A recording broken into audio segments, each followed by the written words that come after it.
Kalau kemarin saya ngobrol tentang sosok kontroversial yang dalam panel saya beri judul Indonesia butuh sosok seperti Sylvester Matutina, maka kali ini saya langsung terlintas dalam pikiran saya untuk membahas, atau bukan membahas lah, ngobrol tentang satu sosok yang eh, diametral dengan yang saya obrolkan kemarin, yaitu seorang Tom Lembong.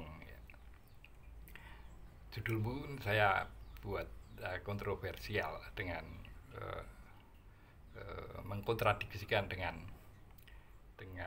apa yang saya obrolkan kemarin. Kalau kemarin saya membuat thumbnail Indonesia butuh sosok seorang Sylvester Matutina, maka thumbnail kali ini saya buat Indonesia tidak butuh Tom Lembong. Ya, tentu juga Anda bisa menduga arah arah obrolan kali ini ya. Nah, uh, secara spesifik saya mengamati apa yang disampaikan oleh Tom Lembong di Komisi Yudisial ya. Jadi uh, apa yang terjadi pada Tom Lembong ini menarik perhatian masyarakat secara luas, karena apa yang dialami oleh Tom Lembong itu dianggap sebagai satu bentuk uh, intervensi kekuasaan dalam wilayah hukum. Dan Tom Lembong dengan sangat flamboyan, sangat gentle itu menghadapi semua itu dengan sangat tenang ya. Kemudian ketika satu momentum pemberian abolisi kepada Tom Lembong pun tetap flamboyan, tenang, dan mantap apa yang dia lakukan, yaitu dengan mendatangi atau melaporkan ke Komisi Yudisial ya, terhadap hakim yang memutuskan dia bersalah. Nah, dari press release di Komisi Yudisial yang tidak lebih dari 5 menit, Tom Lembong, apa yang disampaikan Tom Lembong itu saya kira, saya meminjam bahasanya Helmi Yahya, itu isinya daging semua ya. Tidak lebih dari 5 menit. Jadi apa yang dilakukan oleh Tom Lembong ini menurutnya 100% konstruktif, tidak ada niatan untuk destruktif, meskipun hanya 0,1% itu tidak ada niatan Tom Lembong secara sentimen pribadi dan lain-lain ya. Tapi lebih dia care terhadap penegakan hukum yang seharusnya ya. Nah, Tom Lembong ini bukan seorang politisi, meskipun dia belakangan membackup orang yang ya sebetulnya juga bukan politisi tapi harus terjun ke dunia politik. Itu Tom Lembong merupakan backbone dari, kalau kita lihat kemarin, Tom Lembong adalah backbone dari tim sukses Anies. Nah, apa yang dilakukan oleh Tom Lembong ke Komisi Yudisial ya, itu menurut dia ini adalah momentum yang baik untuk artinya membenahi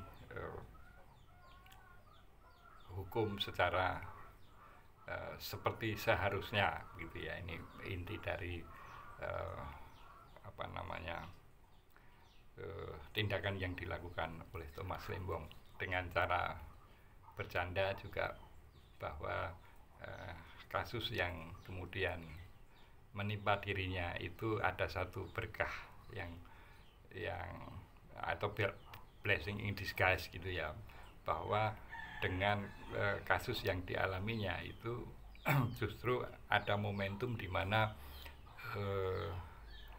emak-emak di pelosok Nusantara itu akhirnya tahu apa yang disebut mens rea ya, atau niat jahat yang ini tidak ditemukan pada diri Tom Lembong selama masa persidangan, tetapi Tom Lembong tetap dijatuhi hukuman. Nah ini ya kan masyarakat yang tidak paham hukum pun sebetulnya apa namanya tanda tanya besar gitu. Kenapa orang yang tidak menerima suap, kemudian tidak ada niat jahat kok tetap dihukum?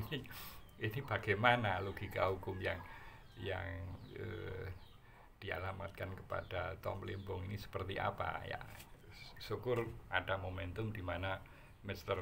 Prabowo itu memberikan abolisi, sehingga hal yang sangat penting itu bukan terletak pada abolisinya sendiri yang diberikan kepada Tom Lembong, tetapi hikmah di balik itu yang menurut Tom Lembong adalah momentum yang baik untuk kembali membenahi institusi-institusi hukum agar ya kepastian hukum itu bisa dirasakan oleh seluruh lapisan masyarakat. Nah, kalau saya secara pribadi misalnya ada award yang bisa diberikan kepada para pihak, yaitu award di bidang penegakan hukum. Kalau misalnya ada penghargaan penegakan hukum di Indonesia, itu salah satu nominatornya itu kalau saya jadi panitia pemberi anugerah penegakan hukum, itu salah satunya adalah Tom Lembong ini, karena bagaimanapun dia sudah membuktikan kepada masyarakat Indonesia, saya kira juga dunia internasional juga memantau ini, bahwa Tom Lembong sangat menghormati hukum, tapi tidak serta-merta dia terima begitu saja kalau ada hal yang dianggap tidak adil. Ini menurut Tom Lembong, apa yang dilakukan itu termasuk bagian dari kita tidak boleh melakukan pembiaran, dan itu harus dilakukan oleh semua elemen masyarakat. Saya sepakat sekali dengan apa yang dilakukan oleh Tom Lembong. Kalau Anda sepakat dengan thumbnail yang saya buat, yaitu bahwa Indonesia tidak butuh Tom Lembong, maka saya kembali harus mengelus dada bahwa kalau hal itu terjadi, maka penegakan hukum di Indonesia itu masih memerlukan perjuangan yang sangat serius. Tapi syukur-syukur Anda sepakat dengan saya bahwa Tom Lembong adalah sosok yang sangat dibutuhkan oleh Indonesia. Salam konstitusi.